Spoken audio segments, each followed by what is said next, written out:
For the next part of the transformation assignment, we are going to use functions. So if you click on where it says Geometry Tool User Guide on the front part of your assignment, you will see a document looking something like this. All the way down at the end of this document, you will see several different types of functions, all of which work in this Geometry Desmos app.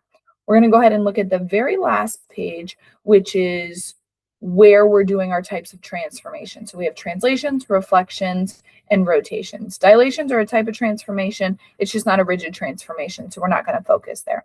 So when we use the function tool, we're going to type translate, reflect, and rotate as the names of the functions on the left-hand side of the screen.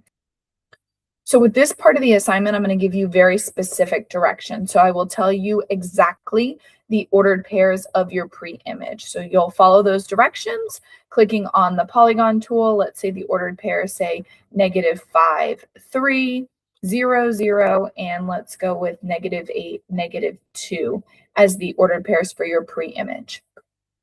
You'll go ahead and create that, and then you'll type translate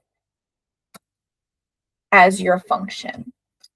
Open those parentheses just like you saw in the user tool guide, and then you will use your pointer tool to click on the image that you want to translate.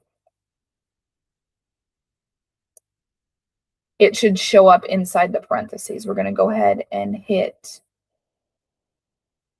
the comma button and then pick any point that is on your pre-image. The directions will tell you exactly what type of translation needs to occur. So it might say to the right 5, and it might say up 2. And you'll go ahead and move your image that number of places, and then you'll see your pre-image and image on the screen. Go ahead and take a screenshot. We will also be doing rotations and reflections. So we'll change the function rule to say rotate. We'll follow the directions with your pre-image. Let's pretend that this is the exact same set of ordered pairs. We'll put a comma, and then we will click on where your center of rotation is. Our center of rotation will always be at the origin, so I'll click at the origin. Just a coincidence that one of the vertices of my pre-image happens to also be at the point of rotation. We'll go ahead and hit a comma, and then the degree of rotation. In this situation, let's say it's 270 degrees, and we'll see where the pre-image and image land. Pre-image being the blue, image being the purple. Make sure you zoom out so you can get a good picture, and then go and add that picture in. And then the last one we'll do will be a reflection.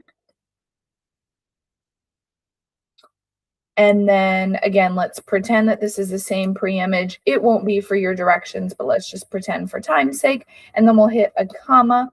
We need to reflect across a specific line. In this situation, let's say we have the line y equals 5, which would be right here. And then we want to reflect across that.